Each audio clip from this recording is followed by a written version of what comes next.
Yo, what's up, guys? This is D Brown with Track Headz. I'd like to welcome you to another episode of Track Headz. So, today we are going to be talking about a really interesting topic. I've seen a lot of people talk about it. I even did a speech about this in college. I've been obsessed with this topic since I was in high school. It's about the big guy. It's about the Usain Bolt, right? What makes Usain Bolt the fastest man to ever live? On paper, 9.58. No one has run faster. No one has run faster than 9.5. No one has even gotten under like that 9.65. Like the number 2 and number 3 guy are 9.69. Like, he is not to be touched, not to be messed with, right? But I remember the first time seeing him in 2008, and it captivated me when I was a young guy, teenage years and stuff like that.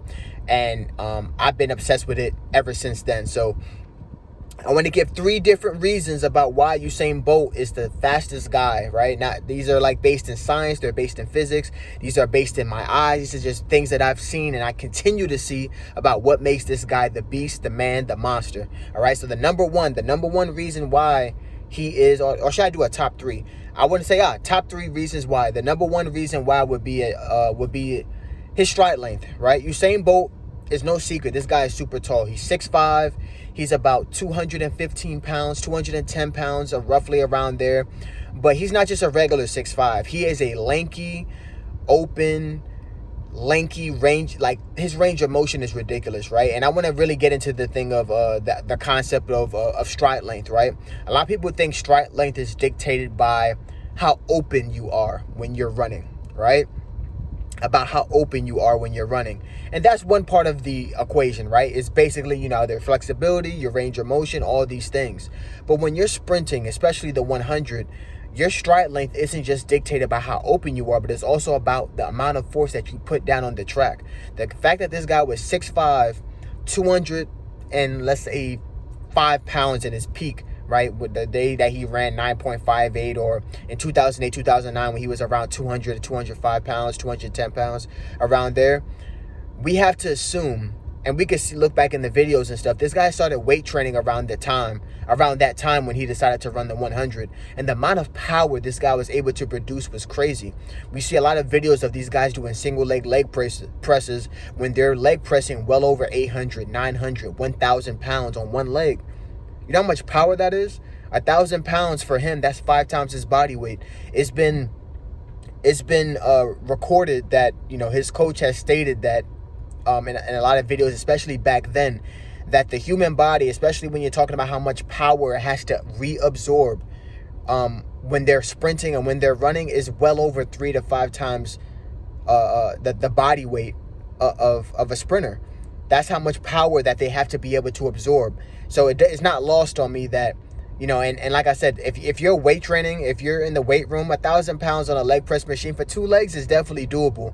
For 1 leg, you got to be a monster. And like I said, this guy's the fastest guy to ever live. So it's not impossible to believe that he can squat, or that he can leg press that much. And even more so with the leg press, because he has scoliosis, the chances of them putting this guy on a squat rack, no, it doesn't. I doubt that they put him on a squat rack. I believe the majority of his weight training sessions had to be on the leg press machines, or in machines that helped him to develop the lower extremities really well, so that he was able to generate the force and power needed to run down the track. And like I said, the combination of his range of motion and the amount of power, his power to weight ratio, those combinations, he was so fluid. It's such an open stride, but it's also a lot of power. When he was able to get that knee up into a very high arcing position, it was like a hammer when he was able to snap it down right under his center of mass. So it's really, really incredible to see him sprint, especially in slow motion. But I would say that is the first reason why he is the fastest guy to ever live. Number 2, I would say it's his coordination and his ability to turn over like someone who is way shorter than him, right? Like I just said, this guy is 6'5", 205 pounds roughly at his peak, right? And the fact that he had the coordination to not overstride, to make sure that he snaps down right under himself, to make sure that he puts this long limb, this long 6'5" frame of a limb in the right positions to enable him to cycle and snap down and push and accelerate in the proper positions is nothing short of amazing. In my personal experience, when I train kids and I train young adults and when I train teenagers who are super lanky, the hardest thing for me to do is to give them and train them in coordination, because their body grows so fast that their brain and parts of, their central nervous system is not able to control the limbs fast enough for what they're trying to get their body to do. So it's really interesting to see that even though he is 6'5", he is able to have enough coordination, have enough turnover to enable him to put his foot down at such a rate that it rivals that of a man that's like 5'10" or 5'11" or 6 foot. I mean, he's turning over faster than Asafa Powell, and Asafa Powell is 6'1", right? So it's really amazing to really see the amount of turnover combined with his the amount of turnover and coordination combined with his power output and his stride length. Just marrying those two things together really shows you that, like, man, this guy is a freaking beast, yo. Because it's math. You have stride length and the amount of steps he's able to do from point A to point B, which would be a 100. If he's taking faster steps than you and his steps are longer, he's got you beat, as long as, he's able to put his foot down and do certain things like that. All right, so that would be the number 2 reason, okay? The number 2 reason would be his coordination and his ability to turn over like someone who is not his height.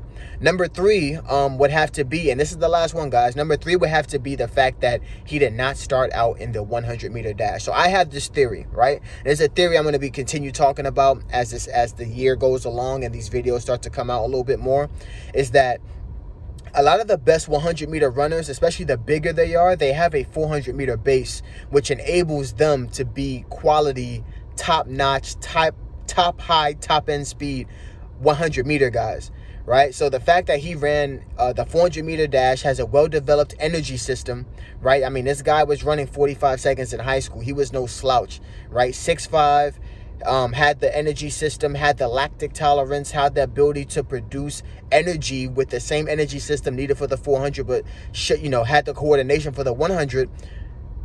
If the poorest part of his race is his start, you're not going to catch him from 60 to 100, because he has the strength of the 400 to help him out in the later stages of that race, right? So like I said, with the coordination to fix his 0 to 30, the coordination to be able to push in the 0 to 30, to drive out, to accelerate from 0 to 30, to transition from 30 to 45, to get to top end speed from 45 to 70 and maintain from 70 to 100, because his energy system was so intact. I mean, every single year he would run an open 400, right? It would either be a 46, it might be a 45 some years. I mean, it doesn't matter what kind of shape he was in. Early season Usain Bolt was always dropping 45s at the slowest 46s, right? He even split a 43 one year on a relay. Crazy. But it really shows you the strength that he actually had, that he had to have to be an outstanding 100-meter runner, and to keep the qualities needed for him to not just have the 100-meter qualities, but to bring that over to the 200 as well. So those are the 3 top qualities, like I said, that I feel like that made Usain Bolt just the greatest of all time when it comes to this 100-meter dash, 200-meter dash. Will someone break his world records one day? Of course, they're meant to be broken, but for right now, he's the GOAT. He's the God. He's the 100-meter guy, and those are the 3 reasons I believe that he is so. Like I said, guys, I want to thank you guys for watching. This is D Brown with Track Headz. If you think that there are other qualities that I'm missing, let me know. Put them in a comment. We can talk about it. We can discuss it. I might make another video about it, all right? This is D Brown with Track Headz. Thank you guys for watching. Peace.